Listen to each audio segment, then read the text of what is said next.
One welcome to our YouTube channel. आज है 15 मार्च 2021। एक नई दिन के करंट अफेयर्स की शुरुआत करेंगे। क्वाड शिखर सम्मेलन 2021 में भारत की तरफ से अध्यक्षता किसने की है? इसका जो राइट आंसर होगा ये होगा नरेंद्र मोदी जी ने। ऑप्शन नंबर बी जो है वो आपका यहाँ पर करेक्ट होगा।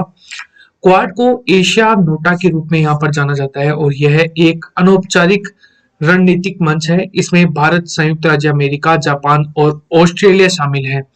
इस शिखर सम्मेलन में जापान के प्रधानमंत्री योशिहिदे सुगा, अमेरिका के राष्ट्रपति जो बाइडेन, ऑस्ट्रेलिया के प्रधानमंत्री स्कॉट मॉरिसन और भारत के प्रधानमंत्री नरेंद्र मोदी शामिल हुए हैं। 4 देशों के क्वाड समूह के डिजिटल शिखर सम्मेलन को संबोधित करते हुए प्रधानमंत्री नरेंद्र मोदी जी ने इस बैठक में कोविड-19 महामारी का मुकाबला करने तथा हिंद महासागर क्षेत्र में सुरक्षित और सस्ते टीके निर्यात के में भारत के निर्माण की क्षमता बढ़ाने और चीन के साथ बढ़ते तनाव पर चर्चा की है। अगला क्वेश्चन है, किस देश ने अंतरिक्ष में अपना पहला सैन्य अभ्यास स्ट्रेक्स एक्स शुरू किया है? ये किया है ऑप्शन नंबर ए आपका करेक्ट होगा, फ्रांस के द्वारा।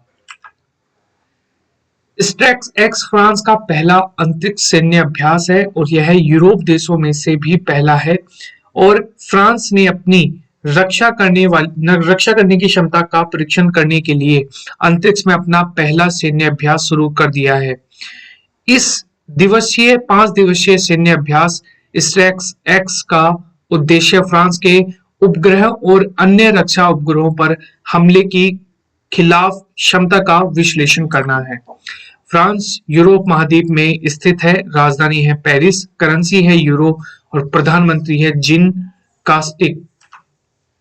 अगर हम 5 सैन्य अभ्यासों की बात करें, मालाबार सैन्य अभ्यास 2020 भारत, अमेरिका, जापान और ऑस्ट्रेलिया के बारे में हम बात करते हैं। यहाँ पर ये इन तीनों कंट्रीज के बीच में यहाँ पर होता है। यहाँ पर इसके अलावा सूर्य किरण जो है ये भारत और नेपाल के बीच में आयोजित किया जाता है। भारत और फ्रांस देश के बीच में यहाँ पर द्विपक्षीय वायुसेना अभ्यास जो है यहाँ पर ये एक्स डेजर्ट नाइट 2021 आयोजित किया जाएगा और स्लाइनेक्स 2020 का भारत और श्रीलंका के बीच में आयोजित किया जाता है। मरीन गार्जियन जो 2020 है ये चाइना और पाकिस्तान के बीच में आयोजित किया जाता है। NHAI ने कितने घंटे में 25.54 किलोमीटर सड़क बनाकर विश्व रिकॉर्ड बनाया है? यहाँ पर हम बात कर रहे हैं NHAI की, national highway authority of India, जिसकी स्थापना 1995 में हुई थी और इसने बनाया है ऑप्शन नंबर डी 18 घंटे में। National highway authority of India NHAI ने केवल 18 घंटों में 25.54 किलोमीटर सिंगल लेन सड़क बनाकर विश्व रिकॉर्ड बनाने में अपना नाम है वो दर्ज करवा लिया है। NHAI ने यह कारनामा विजयपुर और सोलापुर के बीच NH52 पर बनाया जा रहा है। यहाँ पर ये 4 लेन हाईवे पर यहाँ पर ऐसा किया गया है।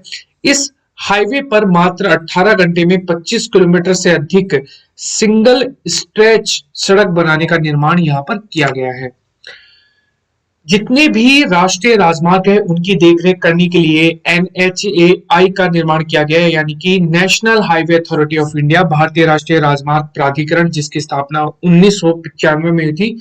मुख्यालय नई दिल्ली में है और अध्यक्ष हैं Sukhbir Singh Sindhu. Artificial intelligence and the future of power पुस्तक ये लॉन्च हुई अभी। इसके लेखक कौन है? इसके लेखक हैं, ऑप्शन नंबर आपका यहाँ पर करेक्ट होगा, यहां पर ए राजीव मल्होत्रा। अगर हम टॉप 5 बुक्स की बात करें, जैसे कि द इंडिया वे, ये सुब्रमण्यम जयशंकर द्वारा रिलीज की गई बुक है। केयरिंग फॉर लाइफ, ये बुक लिखी गई है यहाँ पर तुलसी वत्स के द्वारा।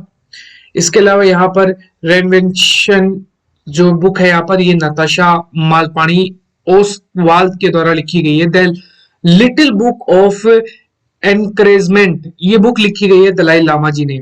और यहाँ पर सौमित्रा चित्रांजी, a life in cinema, theatre, poetry और पेंटिंग, ये बुक लिखी है अर्जुन सेनगुप्ता और पार्थ मुखर्जी ने।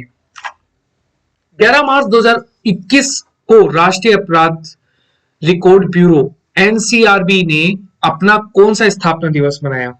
ये बनाया है, ऑप्शन नंबर करेक्ट होगा यहाँ पर 36वां स्थापना दिवस। ऑप्शन नंबर ए आपका करेक्ट होगा, क्योंकि इसकी जो स्थापना हुई थी वो हुई थी यहाँ पर 11 मार्च 1986 को। 11 मार्च 2021 को राष्ट्रीय अपराध रिकॉर्ड ब्यूरो यानी कि एनसीआरबी ने अपना 36वां स्थापना दिवस मनाया।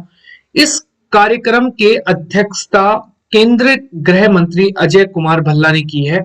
राष्ट्रीय अपराध रिकॉर्ड ब्यूरो यानी कि एनसीआरबी अपराध और अपराधियों के बारे में सूचना इकट्ठा करता है और यह संगठन गृह मंत्रालय ने अपने अधीन काम करता है। यहाँ पर नेशनल क्राइम रिकॉर्ड ब्यूरो स्थापना 11 मार्च 1986, मुख्यालय है नई दिल्ली, अध्यक्ष है रामफल पावर और मोटो है empowering India policy with information. 5 स्थापना दिवस। भारतीय रेलवे की स्थापना 16 अप्रैल को हुई थी। इस वायुसेना की स्थापना 8 अक्टूबर को, भारतीय थल सेना 15 जनवरी को, भारतीय नौसेना 4 दिसंबर को और भारतीय तटरक्षक बल 1 फरवरी को। प्रवासी राशन कार्ड धारकों के लिए मेरा राशन मोबाइल ऐप को किस मंत्रालय द्वारा लॉन्च किया गया है? ये किया गया है, ऑप्शन नंबर आपका यहाँ पर करेक्ट होगा डी, उपभोक्ता मामलों, खाद्य और सार्वजनिक वितरण मंत्रालय के द्वारा। उपभोक्ता मामलों और खाद्य और सार्वजनिक वितरण मंत्रालय द्वारा मेरा राशन नाम से एक एप्लीकेशन लॉन्च किया गया है। इस ऐप का उद्देश्य देश में प्रवासी मजदूरों और उनके परिवारों को सार्वजनिक वितरण प्रणाली यानी कि राशन फॉर माइग्रेंट वर्कर्स के तहत राशन मिलने की सहूलियत दिलाना है। यहाँ पर 5 मोबाइल ऐप। यहाँ पर वी मुरलीधरन ने, विदेशी राज्य मंत्री ने यहाँ पर ग्लोबल प्रवासी रिश्ता नामक एक पोर्टल मोबाइल एप्लीकेशन लॉन्च की है। पंजाब राज्य की सरकार के द्वारा DG nest mobile app launch की गई है। जम्मू एंड कश्मीर के लिए भ्रष्टाचार की शिकायतों को दर्ज करवाने के लिए सतर्क नागरिक मोबाइल ऐप लॉन्च की गई है। केंद्रीय बजट मोबाइल ऐप जो है यहाँ पर यूनियन बजट मोबाइल ऐप, ये निर्मला सीतारमण जी के द्वारा लॉन्च की गई है। अर्जुन मुंडा ने प्रवासी श्रमिकों के लिए श्रम शक्ति पोर्टल को लॉन्च किया है। इंपोर्टेंट क्वेश्चन यहाँ पर बन जाएगा। BRICS contact group of economic and trade issues की पहल बैठक की अध्यक्षता जो है ये किस देश ने की है? ये किया गया है भारत के द्वारा। बी आपका करेक्ट होगा। हाल ही में ब्रिक्स संपर्क समूह की आर्थिक और व्यापारिक मुद्दों पर ब्रिक्स जो है पहली बैठक की अध्यक्षता भारत ने की है। इस बैठक का आयोजन 9 से 11 मार्च तक किया जाएगा। इस ब्रिक्स की जो थीम है इस बार ये है ब्रिक्स @15, निरंतरता, समग्रता और सहमति के लिए ब्रिक्स देशों के बीच सहयोग। भारत ने इस बैठक में आर्थिक और व्यापारिक मुद्दों पर विभिन्न पहलों पर अपने सुझाव रखे हैं जिनका समर्थन सभी ब्रिक्स देशों ने किया है। ब्रिक्स जो है ये 5 देशों का समूह है जिसकी स्थापना 2009 में हुई थी और काम करना 2009 में स्टार्ट किया था। वैसे स्थापना तो इसकी 2006 में हो गई थी। और जो साउथ अफ्रीका है ये सबसे आखिर में होने वाला ऐड होने वाला कंट्री है जो कि था यहाँ पर 2010 के अंदर। ठीक है, ब्रिक्स ब्राजील, रूस, भारत और चीन, ये पहले BRIC के नाम से जाना जाता था, लेकिन जब से साउथ अफ्रीका ऐड हुआ है तो यहाँ पर ब्रिक्स बोला जाता है इसे। विश्व स्वास्थ्य संगठन WHO द्वारा मध्य अमेरिकी देशों को हाल ही में मलेरिया मुक्त प्रमाणिकता प्रदान किया गया है। तो ये किया गया है यहाँ पर डी आपका करेक्ट होगा यहाँ पर अल सल्वाडोर। ऑप्शन नंबर आपका यहाँ पर करेक्ट होगा।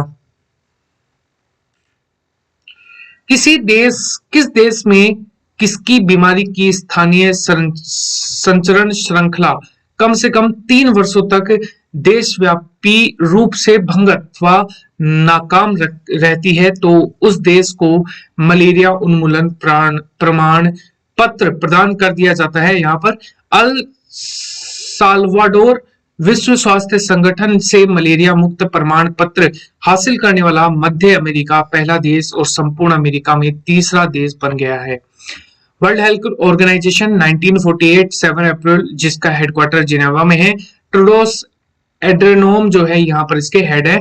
और यहाँ पर ऑप्शन नंबर आपका करेक्ट होगा। प्रधानमंत्री नरेंद्र मोदी जी ने ग्लोबल आयुर्वेद फेस्टिवल में कौन से संस्करण को संबोधित किया है? ये है चौथा संस्करण।